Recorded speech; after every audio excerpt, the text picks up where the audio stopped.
In the heat of the Egyptian afternoon, the royal palace stood like a golden mirage beside the Nile.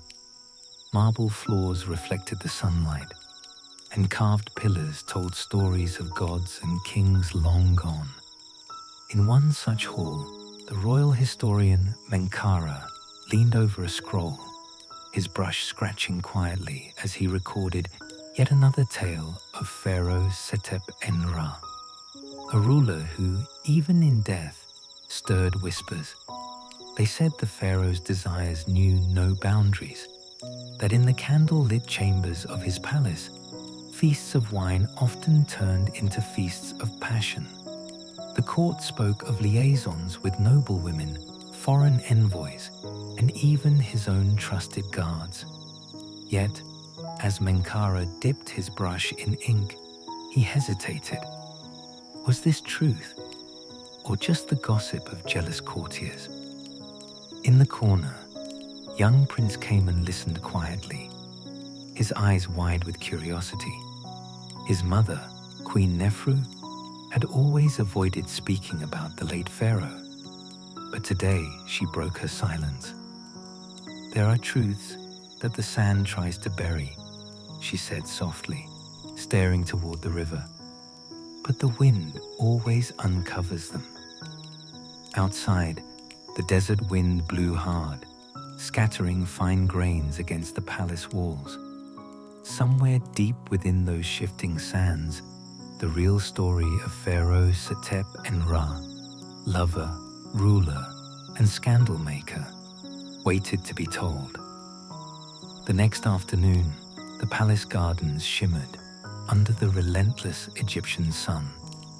Prince Cayman strolled between rows of lotus ponds, but his mind was tangled in the stories historian Menkaure had told him the night before.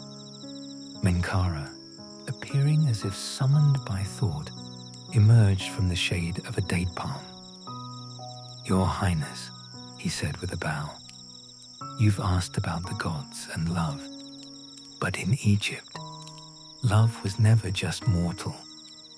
They walked together, sandals crunching against the gravel path." Menkaure's voice lowered to a conspiratorial whisper. "Our people believe the gods themselves wove desire into the world. Hathor, the goddess of love, was said to guide the hearts of kings and queens, sometimes toward men, sometimes toward women. And in the temples, offerings were made not just for fertility, but for the freedom to love as the heart desired." Cayman's brows furrowed. "Even for royalty?" "Especially for royalty," Menkaure replied. "A king's personal life was seen as a mirror of divine will. If a pharaoh took lovers of both genders, it was not scandal. It was seen as the work of the gods themselves. Even in the murals, you'll find depictions of kings embracing warriors, or queens sharing the same lotus flower in intimate closeness." They stopped at a tall wall painted with such scenes, bright colors preserved by the dry desert air. Cayman traced a figure with his fingertips. "But what about my family?" Cayman asked softly. Menkaure's eyes flickered, measuring his words. "Your mother, Queen Nefru, rules wisely, but she knows too well that love in the palace is a dangerous game. The gods may smile on desire, but courtiers are not gods." A gust of wind rustled the papyrus reeds nearby, carrying with it the scent of the Nile. The boy prince stood silent, the painted lovers on the wall watching him as if holding their own secrets. The palace wasn't just a place of politics. It was a world of whispers, glances, and unspoken bonds. Prince Cayman had grown used to the sight of his father, Pharaoh Setep, surrounded by an ever-changing orbit of companions. There were the advisors, men with sharp eyes and smoother words, always leaning close to speak into the pharaoh's ear. Then came the soldiers, bronzed and broad-shouldered, their spears standing beside the throne, while their laughter rang loud in the evening halls. And there were the entertainers, whose music and dance could melt the tension of a tense court. But the court's greatest intrigue was not in who served the pharaoh, but who shared his affection. Rumors spread faster than the Nile's current. A young general named Ramesu, said to have spent long hours in the pharaoh's private garden, a foreign singer from Nubia with eyes that caught the light like obsidian, and even Lady Nefret, a high priestess whose counsel often ended behind closed doors. To Cayman, these people weren't just names. He saw the way the pharaoh's hand would linger on Ramesu's shoulder during a feast.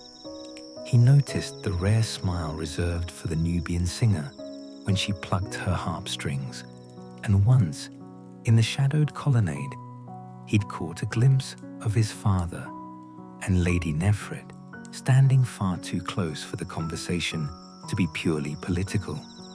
Historian Menkara, ever the keeper of truth, murmured to Cayman as they passed the inner court, "The throne is not just guarded by soldiers, my prince.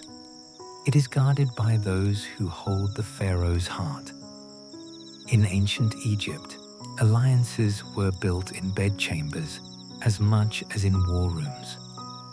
And for the pharaoh, love, loyalty, and power were threads of the same tapestry. In Pharaoh Setep's Egypt, desire was never just about the heart. It was about the throne.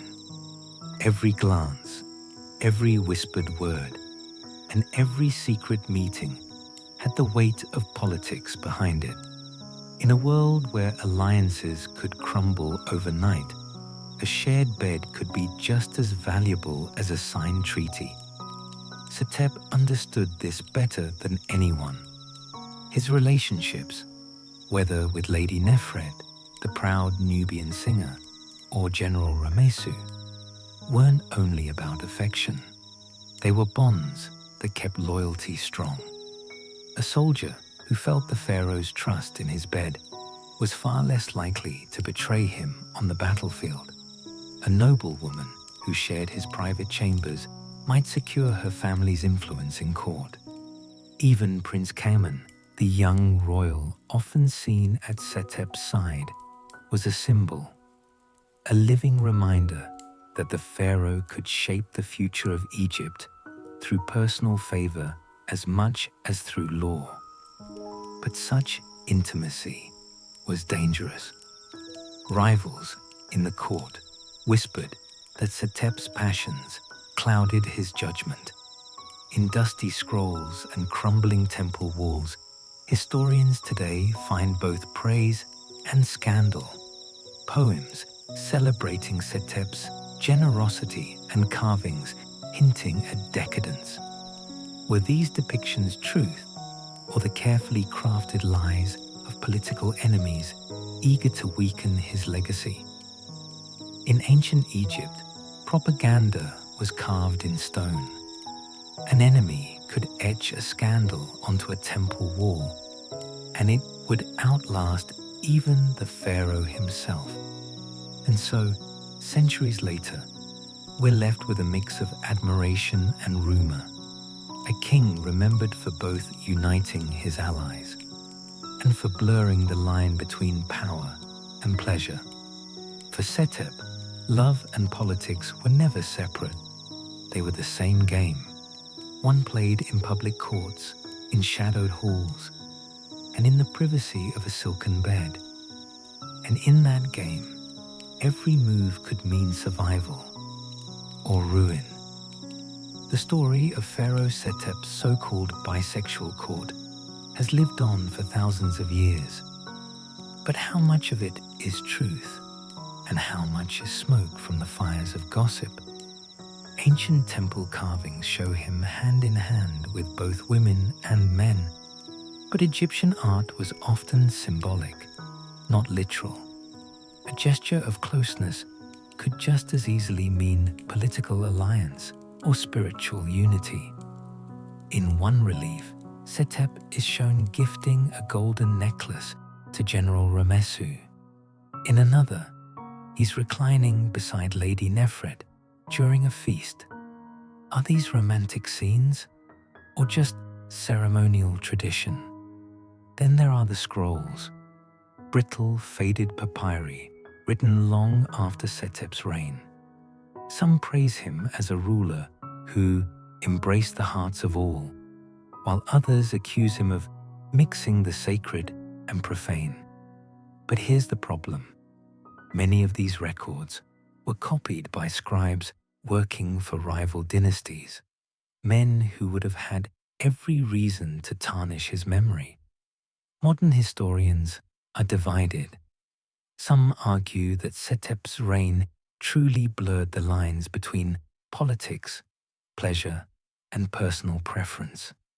Others say the bisexual pharaoh image is a romanticized invention inflated by centuries of retelling, shaped to suit the audience of each era, including ours. So, was Setep a man who loved without boundaries, a victim of ancient smear campaigns, or simply a king whose life has been reimagined to fit our modern fascination with forbidden stories? The truth may be lost in the sands of time, but maybe that's the magic, that every age gets to decide for itself who Pharaoh Setep really was.